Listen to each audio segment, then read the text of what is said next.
Good morning, আশা করি সবাই ভালো আছো, সুস্থ আছো।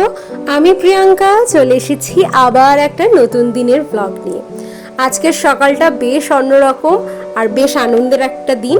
আজকে হলো ভাইফোঁটা, তাই সকাল থেকেই আমাদের বাড়িতে শুরু হয়ে গেছে রান্না।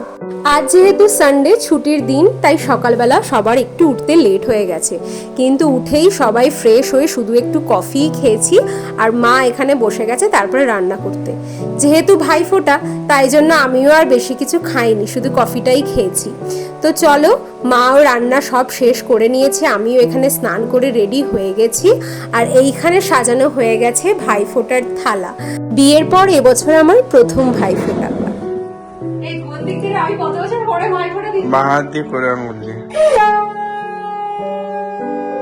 আসলে বিয়ের পরে আমার ভাইফোঁটা একবারও দেওয়া হয়নি, কেননা বিয়ের পরে আমিও কখনো কলকাতা যেতে পারি না এই টাইমটাতে, অফিস থাকে বলে।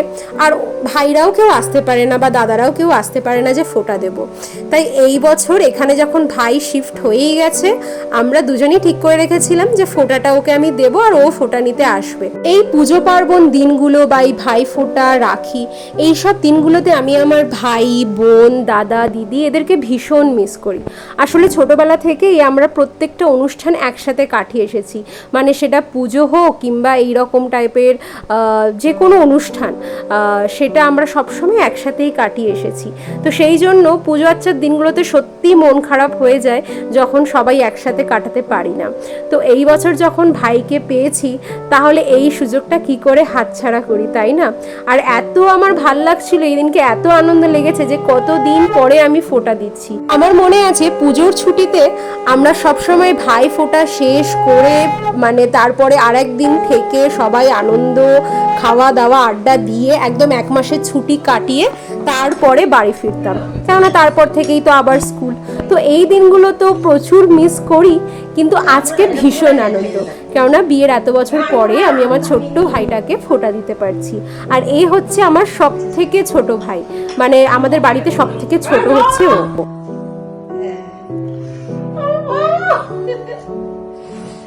আমি কখনোই কারোর প্রণাম নেওয়া পছন্দ করি না, তারপরে এই ছোট ভাই বোনদের থেকে তো আরোই নয়। যাই হোক, এই ছোট ভাই বোনরাই এখন কত বড় হয়ে গেছে, আবার আমার জন্য গিফটও নিয়ে এসেছে। কত বড় হয়ে গেছে ভাবা যায়। আমি ওকে ওর জন্য একটা টি শার্ট এনেছিলাম, সেটাই দিলাম। আর এখন সব কিছু কমপ্লিট করে আমরা চলে এসেছি লাঞ্চের টেবিলে। আজকে লাঞ্চটা সিম্পলই হয়েছে, কেননা ভাই বলেছিল বেশি কিছু খাবে না, কারণ ওর শরীরটা ভালো নেই। তো এখানে আজকে হয়েছে 3 রকমের ভাজা, আর এখানে হয়েছে পটল চিংড়ি, মাটনের লাল লাল ঝোল পাতলা করে, আর আছে টমেটোর চাটনি। একদম সিম্পল খাওয়া, আর তার সাথে রয়েছে গরম গরম ভাত। আসলে ও সবে সবে শিফট হয়েছে তো, আর ব্যাঙ্গালোরের তো ওয়েদারটা একটু ঠান্ডা ঠান্ডা ওয়েদার, আর ও ওখান থেকে একটু গরম থেকে এসেছে কলকাতা থেকে। তো সেই জন্য একটু ওয়েদার চেঞ্জ হওয়াতে ওর এখন ঠান্ডাটা বেশি লেগে যাচ্ছে, আর ঠান্ডা লেগে গেলে কিছু খেতেও সেরকম ভাল লাগে না। যাই হোক, এখন আগে খেয়ে নিই, তারপরে আবার গল্প। দুপুরবেলা খেয়ে দিয়ে সবাই গল্প করতে করতে একটু ঘুমিয়ে পড়েছিলাম, আর এখন সন্ধ্যাবেলায় উঠে পড়েছি। সন্ধ্যাবেলা উঠেই সবার একটু মনে হচ্ছিল ভাজাভুজি কিছু খাই, এই সব অনুষ্ঠানের দিনগুলোতে তো একটু খেতে ইচ্ছেই করে। তো সেই জন্য আনা হয়েছে বাইরে থেকে ভেজিটেবল চপ।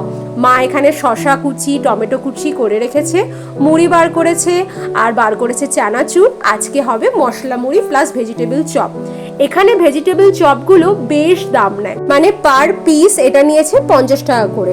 কম দামেরও আছে, আর একটা দোকান আছে যেখানে 25 টাকা করে নেয়। এইখানটা দেখলাম এটার রেটিং আরও বেশি ভালো ছিল, তাই এখান থেকেই আনালাম। 50 টাকা করে পার পিস, 8 পিস আনা হয়েছে, মানে 400 টাকা। এইটাই যদি কলকাতায় হতো কত কমে পেয়ে যেতাম। কিন্তু হ্যাঁ, একটা জিনিস বলতেই হয় যে ভেজিটেবল চপগুলো কিন্তু বেশ বড় বড় হয়, আর খেতেও বেশ ভালো লাগে। যাই হোক, জিনিসটা যদি ভালো লাগে তাহলে জিনিসের উপরে খরচা করতেও ভালো লাগে। তো এই ভেজিটেবল চপটা যেহেতু খেতে খুব ভালো হয়, তাই জন্য আমরা এটাকেই আনালাম। কিন্তু এখন দেখো এই দুজনের মুখ, কি আনন্দ। স্পেশালি স্বাগতম, ও তো মুড়ি খেতে এত বেশি ভালোবাসে, মশলা মুড়ি। আর মা আসার পর থেকে ওর মশলা মুড়ির সিরিজ মোটামুটি জারি রয়েছে। তো চলো, আমরা এখন সবাই মিলে একটু মশলা মুড়ি খাই, সাথে ভেজিটেবল চপ, আর সঙ্গে এখানে চালিয়ে দেওয়া হয়েছে সিনেমা। স্ত্রীর আমরা ফার্স্ট পার্টটা দেখেছিলাম, আজকে আমরা বসে সবাই স্ত্রী 2টা দেখছি। তো সিনেমাটা এতক্ষণ দেখছিলাম, এখন মোটামুটি 9টা বাজতে যায়, রাত্রের ডিনারও শুরু করব। তাই জন্য আজকে রাত্রে সবাই বললো যে এত কিছু খাওয়া হয়েছে, তাই জন্য বললো যে অন্যরকম কিছু একটা খাবে, মানে সিম্পল কিছু। সিম্পল বলতে সেরকম আর কিছুই না, আজকে বানিয়েছি আলুর পরোটা। আমি নিজের হাতে বানালাম, কেননা মা দুপুরবেলা রান্না করেছে, তাই ভাবলাম রাত্রেরটা আমি করি, ভাইকে আমিও কিছু বানিয়ে খাওয়াই। ভীষণ সুন্দর একটা দিন কাটলো, আশা করি তোমাদেরও খুব ভালো কেটেছে। সবাই ভালো থেকো, সুস্থ থেকো, দেখা হবে খুব শিগগিরই। Thank you.